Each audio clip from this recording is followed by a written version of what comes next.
ating pangarap, ang kanyang layunin na may pagtagumpay natin ang gera laban sa mga illegal na droga. Alam natin ang pagsugpo sa illegal na droga ay prioridad ni Pangulong Duterte. Ang paggamit at pagbibenta ng bawal na gamot ay anay na sumisira sa sambayan ng Pilipino. Ginugulo at winawasak ang ating mga pamilya at inililigaw ang landas ng ating mga anak.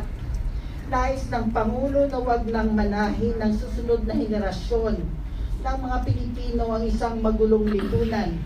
Kaya tayo naririto at masigasig ng kampanya laban sa illegal na droga.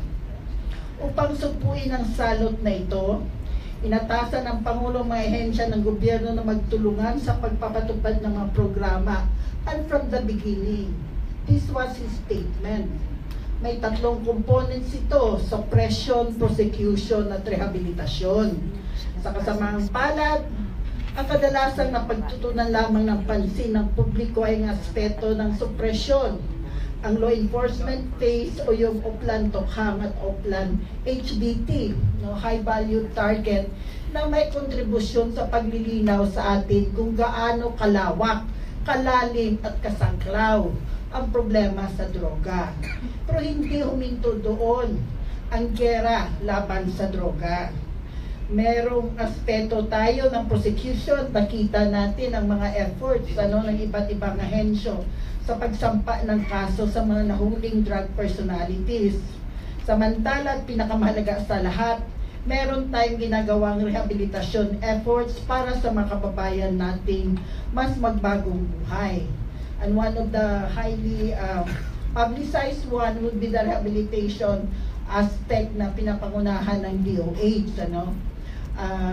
Sa totoo lang, nagbigay din sa amin si President Duterte ng 1 bilyong piso para tulungan ang mga drug dependents sa kanilang mga pangailangang pangmedisina. Pero natuklasan namin na maliit na bahagi lang ang nangangailangan ng drugs, ng medicine to assist them, at mas nasa posisyon ng DOH to be able to do that.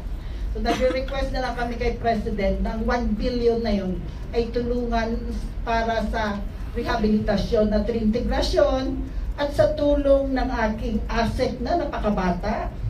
Yun si ASEC Anton Hernandez na dating faculty ng College of Human Kinetics ng UP. Kaya naintindihan niya na ang problema ng droga ay hindi lamang problema ng prosecution, hindi lamang problema ng drug servicing, kundi usapin ng pagtulong sa kabataan, lalo na sa kabataan. And if you look at the data, the bulk of the drug dependents are actually from the 19 to 50 years old, the most productive years of our people. Laking bahagi niyan. So anong tawag niya na inadapt na rin namin? Yakap Bayan.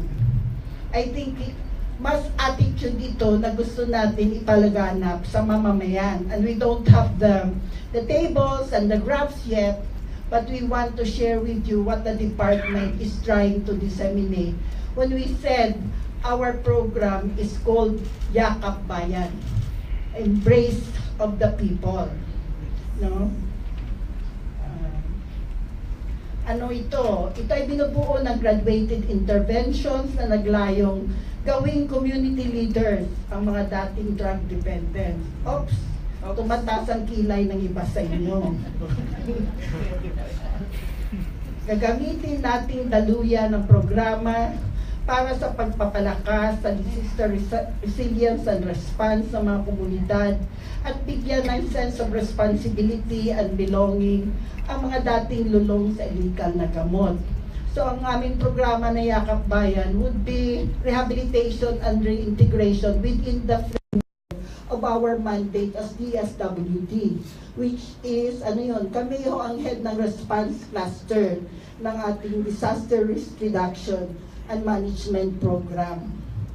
Mahalagang matulungan sila sa pagsisikap na mabura ang stigma sa mga tumalikod na sa droga. Sa panguna ng DSWD, iba't ibang ahensya ng pamahalaan ang mag-harmonize ng kanilang programa para sa mga drug surrenderers. Ang plano sa loob ng unang 6 na buwan, sasailalim sa rehabilitasyon ng dating drug user. Dito ay bibigyan sila ng medical and psychosocial services, kabilang ang detoxification at counseling. Unti-unti na rin silang gagawa ng community service sa puntong ito.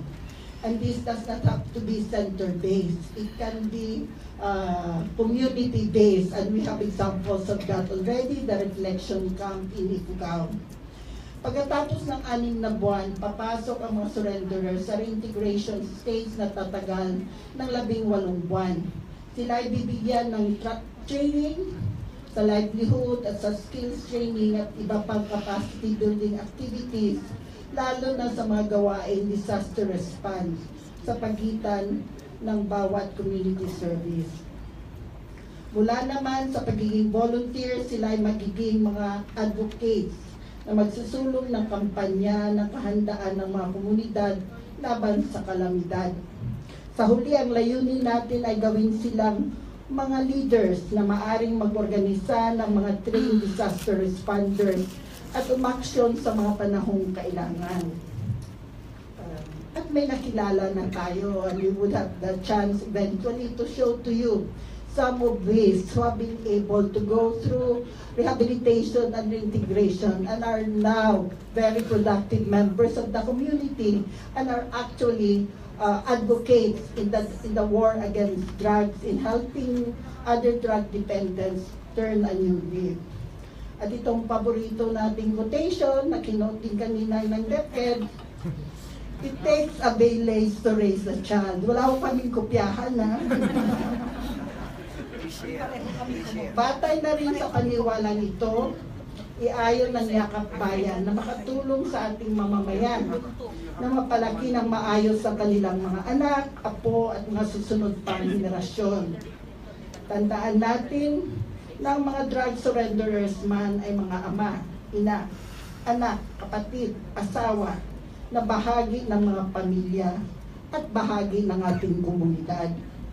Sila ay mayroon ding kontribusyon sa pagpapaunlad ng ating bayan. Kung mga pamayanan natin ay may mga leader na magagandang ehemplo, ang taong bayan na rin mismo ang magtitiyak sa kaligtasan at kapayapaan ng komunidad at makakatulong sa pagpapalaki ng pagduwasay ng ating kabataan. So when I said preventive, it is not only a question of education but also of modeling. How important it is for the local government officials, local law enforcers to be themselves models in addressing the drug problem and helping those who have surrendered change their lives for the better. Sana'y suportahan natin ang Yakap Bayan at patuloy pang itong kampanya upang matulungan natin ang mga drug surrenderers na magbago at sana'y makapag-ambag ng kabutihan sa lipunan. Hikayatin natin silang lumapit sa kinaukulan, sa ating barangay, sa DILG, sa DOH, sa DepEd, sa CHED. At huwag silang matakot dahil may pagkakataon pang bumangon ang minsang nadadapa. At ito naman ang tema ng Duterte administration. Change is possible, change is here. The war against drugs is not just a war to eliminate illegal drugs, but also to assist the people, the drug dependents, change and turn a new leaf in their lives. Magandang salamat at mabuhay tayong lahat. And I have to leave my meeting pa ako tungkol sa Marawi.